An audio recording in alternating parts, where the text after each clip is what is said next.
Welcome to the latest episode of the Custom Private Equity Podcast, long-term results of $35 oil.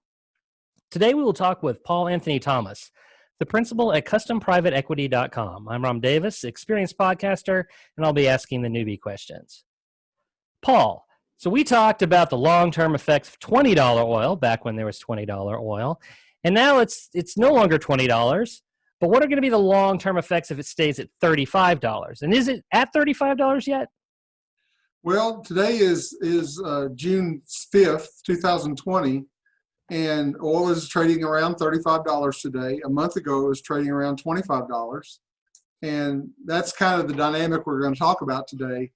The basic cost of producing a barrel of oil is still there. It still costs $45 to $50 a barrel to produce most oil in the United States. So people that are producing, for instance, myself, I'm still losing money at $35 oil, but I can't afford to shut my wells in because I have monthly bills I have to pay. So I still produce, even though I produce at a loss, just to keep my creditors, basically my suppliers, happy.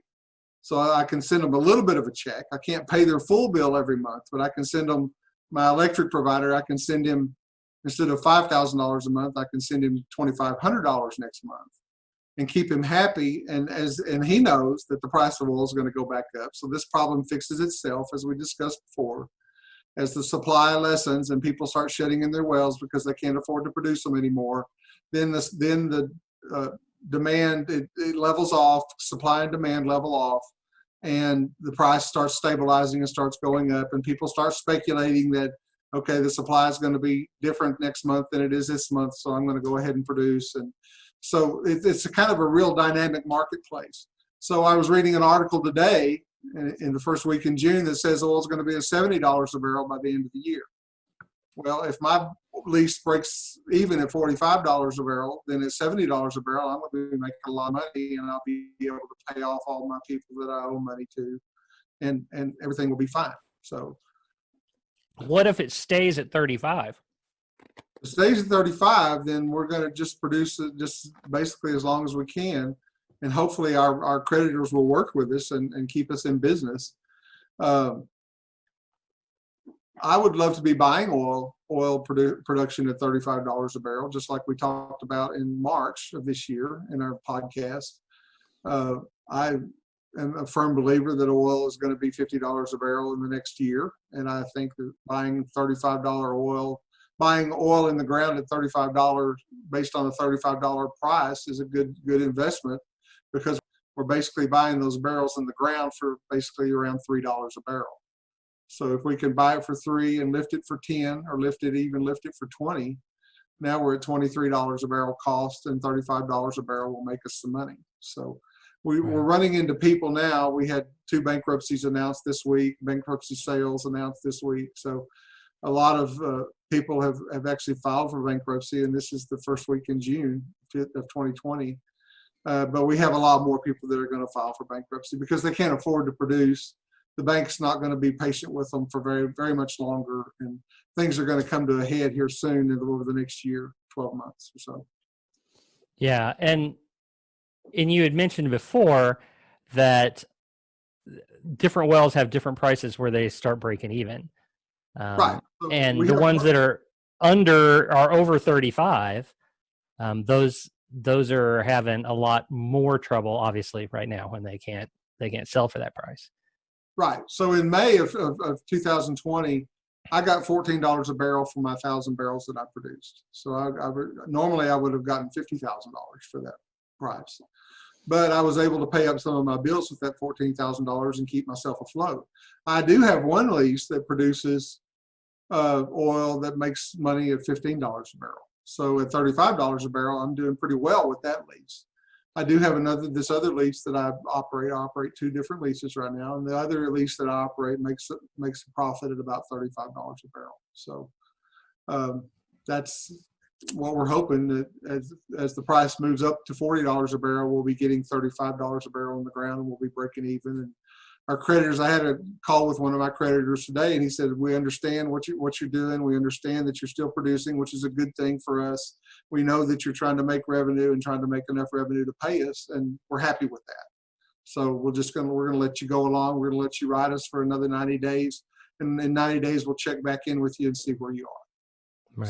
So, So what are some of the factors that affect the price that you're breaking even on?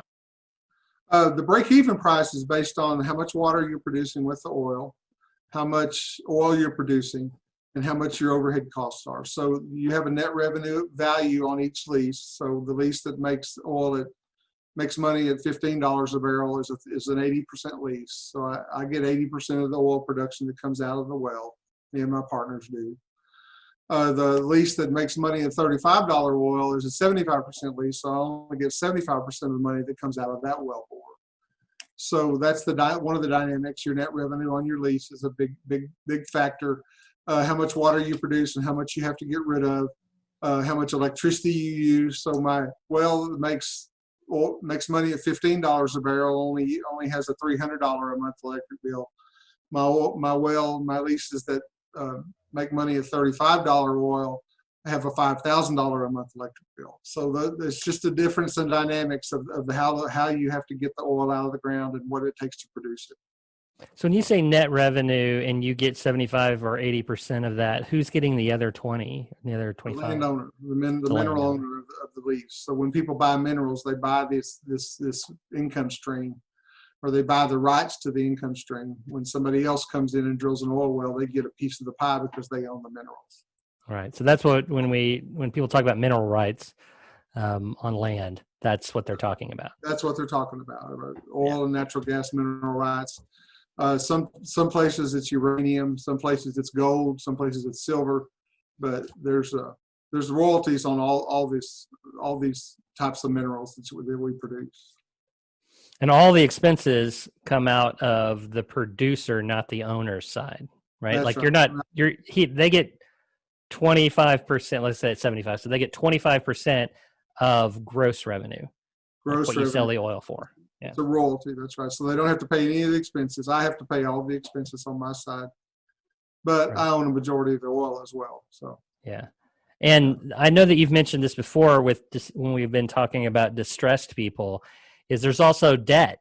So if you have debt, if you took on debt in order to buy that well that you are now paying, then that is another thing that has to be paid every month, and that would affect the profitability of a particular well as well. Correct? That's exactly right, and that's why we don't use debt in our feature in our programs, because the bank's not going to be very patient with you. They're on the other side of the table. You owe them money, and they're not as patient as the other people that are in the oil business are. So right. The bankruptcy sales that have come to a head in June, the first week in June in 2020, their banker has told them, "I have to have my money. Go sell your stuff."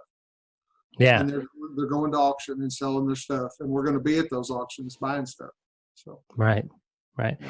Well, thanks. That was great. And one thing I want to point out to people is that if you go to the customprivateequity.com website and you go to, there's a link at the very top about the opportunities that are going on right now, and that'll take you to a page. And on that page, Paul regularly updates actual sales that are going on, bankruptcy sales, equipment sales, all those kind of things, to show you exactly what it is that he's talking about, how these are coming. People are going out of business, people are in straits and they need to sell stuff, and this is an example. And he regularly updates that, so I would suggest that anybody who's listening to this would like to see kind of that, what's going on right now, go to that page and check it out. And go to the website, and there's lots of resources on that website that you can get for absolutely free. Any final words, Paul? No, Ron, thank you very much for your time today, and I appreciate it. Thanks.